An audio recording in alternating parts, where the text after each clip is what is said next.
All right, looks like we are live. Good afternoon, everyone. Washington State, anyone tuning in from out of state, welcome. We hope you're all doing well. It's raining pretty hard in Seattle right now, so fingers crossed we don't lose power and the stream maintains throughout. So for those who don't know me, my name is Alex Sorotsky. I'm one of the public health educators with the Washington Poison Center. I have the distinct pleasure of being joined today by one of the Poison Center's call takers. This is Dave Padilla. He is not only a pharmacist, he is a sea spy. Now, sea spy doesn't mean ocean-based espionage. It instead means certified specialist in poison information. How you doing today, Dave? I'm doing great, Alex. How are you doing today? Doing all right. As you can tell, the caffeine is working, so we're trugging through just fine. So today we're going to talk about some data that the Poison Center recently made publicly available. We're going to talk about some of our exposures to nicotine and some of our exposures to cannabis. Now, before we dive in too deep, we've got to define a few things first. So, Poison Center, poison is in our name. We define poison very, very broadly. So for us, poison can be anything that's potentially harmful if it's taken in any of these three wrongs. We've got in the wrong way, by the wrong person, and in the wrong amount. So that's a massive list. Another thing to keep in mind, now, no one is required to call the Poison Center. So all the data we talk about, that tells you who called us. That doesn't necessarily say this is the total number of all exposures to this substance in the state of Washington. And finally, last point I'll make before we dive in, the data we're going to talk about today will compare the first 9 months of 2019 to the first 9 months of 2020. So it's not going to be the full year because we're not quite done with the year yet. Almost there, folks. So, Dave, let's get started with nicotine. Now, looking at this snapshot, and we had the link shared there for anyone who'd like to check it out. It looks like to me that most of our calls are for little kids, ages 0 to 5. Now, can you speak a little bit to the nature of some of the nicotine calls you've received and that you've heard of?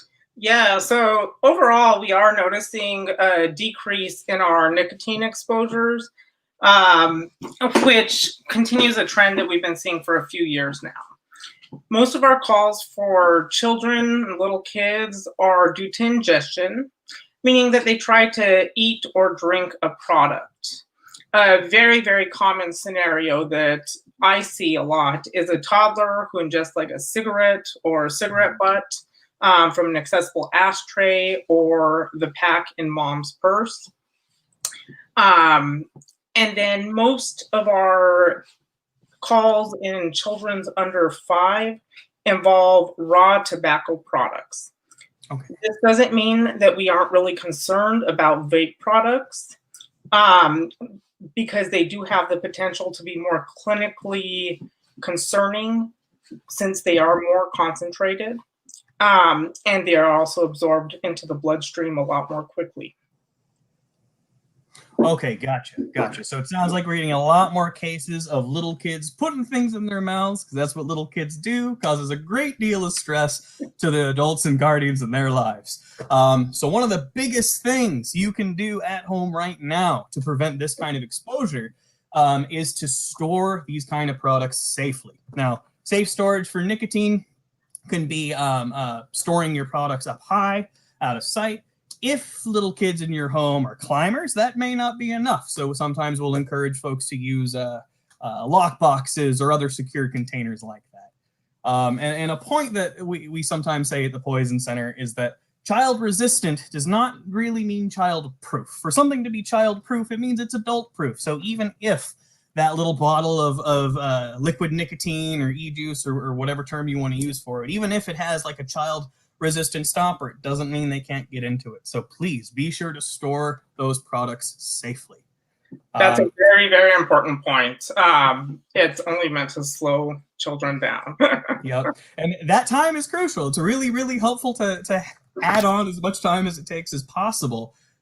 And please store safely beyond whatever that basic packaging is. Alrighty. So, another point too.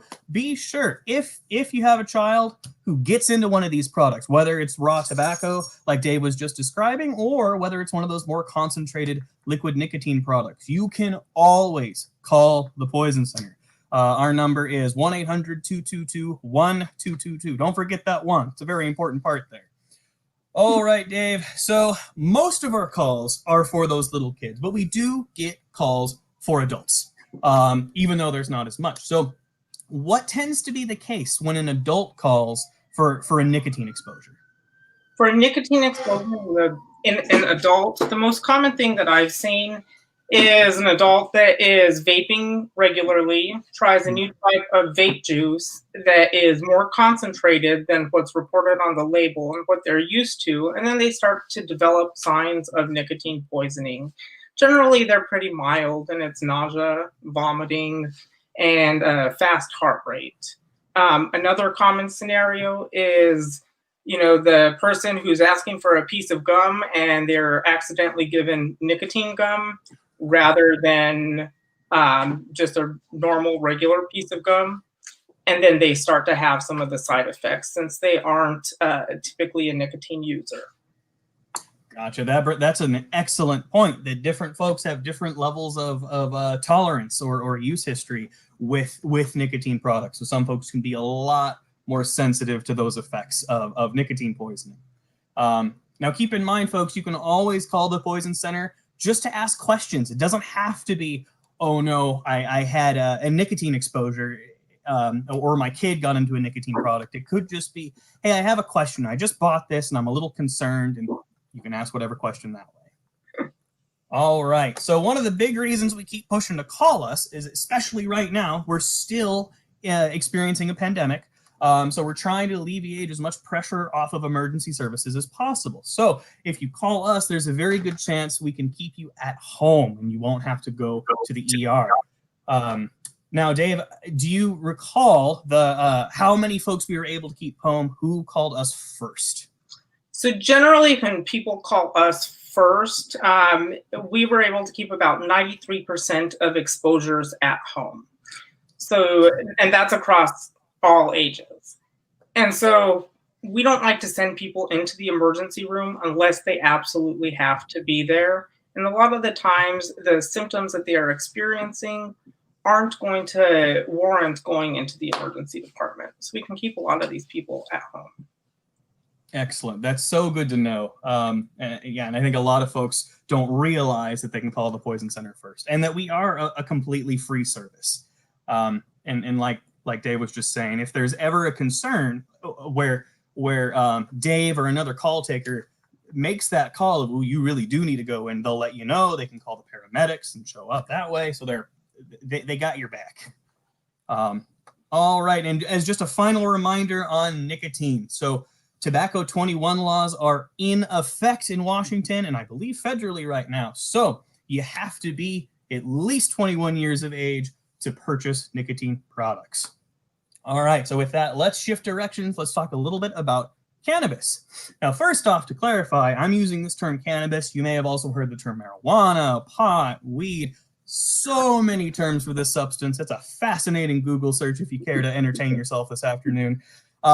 There's tons of difference in stigma and history and nuance between those terms, which is worth exploring. And at the end of the day, they all refer to the same plant and the same substance. So keep that in mind. Now, with our data, we showed information on THC exposure. THC, or delta-9 tetrahydrocannabinol. I hope I said that right. This is the main thing in cannabis that leads to intoxication or those psychoactive effects. So in other words, it's the thing that generally gets folks high. So, Dave, our cannabis data looks a whole lot different than our nicotine data. What are some of the distinctions that you noticed when you look at those snapshots? So we are seeing an increasing trend rather than decreasing, and this is again across all age groups.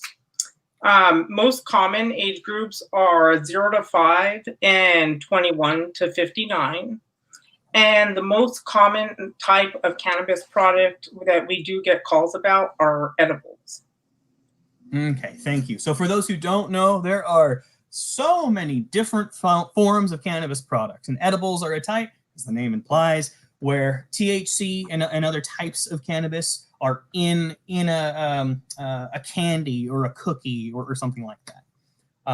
And in the state of Washington, legally sold edibles, must be individually wrapped based on their serving. So if there's multiple servings of 10 milligrams of THC in a given package, each one has to be individually wrapped in child-resistant plastic. And again, child-resistant, not child-proof. All right, so let's see here. I wager we probably get some very different kinds of calls for little kids compared to adults. So what do we tend to hear about with little kid cannabis exposures versus adult cannabis exposures? So little kid cannabis exposures are generally pretty exploratory. And the most common thing that we see are kids that find gummies. They think that they are actually gummy bears or candy that they can eat, and they'll eat one or two. Whereas in adults, we are seeing people that are trying to get high, and they're using it for the psychoactive effects. All right, sounds good. Thank you. Thank you for that breakdown. So if folks are ever looking at our snapshot data and you see that term unintentional, that means accidental exposure. That means that, a little kid was like, ooh, piece of candy, happened to be an edible.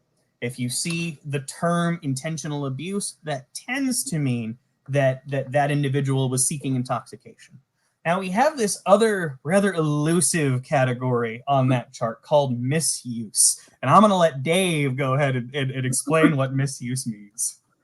So misuse means inappropriate use. And it can be either intentional. So the most common example I can think of is somebody that regularly uses cannabis to sleep at night. Had a bad night sleeping last night, and so tonight they took an entire chocolate bar rather than, the 2 squares that they normally eat. And they oversleep the next day and feel kind of lethargic and tired. So they call and they ask, why they're having some of these side effects. Whereas unintentional misuse, a lot of times just results from people not reading the label on these products regarding the dosage and serving size, or, homemade edibles that do not have any kind of label on them. Somebody comes over to visit and they see it in the refrigerator, have a piece, and then end up having some of the psychoactive effects of cannabis. Gotcha. So many ways in which effects can kind of go wrong and lead to a call to the poison center. So thank you for that explanation, Dave. Now, for folks who don't know, the way cannabis edibles are regulated in the state of Washington, all packages have to have what we call the Not for Kids logo. Now that logo, the idea behind that is to educate adults in the household, store this safely. Again, just like the safe storage we said with the nicotine products. Now, it'll also have the poison center number on that package. We would, in a lot of ways, we love to see this logo on all cannabis products so that everyone knows intuitively, I can call the poison center if there's a concern, if there's an effect that I didn't expect with this product. All right, so let's see. We're getting close to the end, folks. Please hit us with any questions you have before we wrap up. And if you leave a comment or leave a question on either the YouTube side of things or Facebook after we've ended today, no problem. We'll check back and we'll answer when we can. So looking at the THC calls we got, Dave, what is that estimated percentage? How many folks were we able to keep at home if they called us first? We were able to keep about 73% of calls at home. This means that it's not an emergency and they do not need to go into the emergency room, which means lower risk for being exposed to COVID-19 and less strain on our healthcare system. Absolutely. And everyone is it's the holidays. We're still in the midst of a pandemic. Money's tight for everyone right now. So if you can offset an ER visit expense, that kind of helps everyone out. Well, folks, we are at the end of our time today. I think we hit 15 minutes just perfectly. It doesn't always happen. So please hit us with any last questions or comments. And Dave, are there any final thoughts you'd like to share for folks before we wrap up today? I just want to reiterate what Alex was saying earlier in terms of storing products, whether they be nicotine or cannabis. Store them high, store them out of reach. Particularly if you have young children under the age of 5, or specifically in the toddler age group, just because they couldn't do something yesterday, because they couldn't climb up on something yesterday, doesn't mean that they can't do that today. They change so quickly at that age, and so you need to be vigilant and always keep things that could harm them out of their reach. That is a fantastic point about the rapid development of little kids. Thank you so much, Dave. That was great. Well, folks, I'm not seeing any comments or questions right now. Totally fine. Again, hit us up after the fact if you'd like. And if you have other questions specifically about nicotine, cannabis, or other substances, feel free to give us a call. Again, that number is 1-800-222-1222. All right, with that, I think we'll go ahead and wrap up. Thank you for joining us, folks. I hope you have safe and happy holidays. Happy holidays. Thank you, Alex. Thanks, Dave.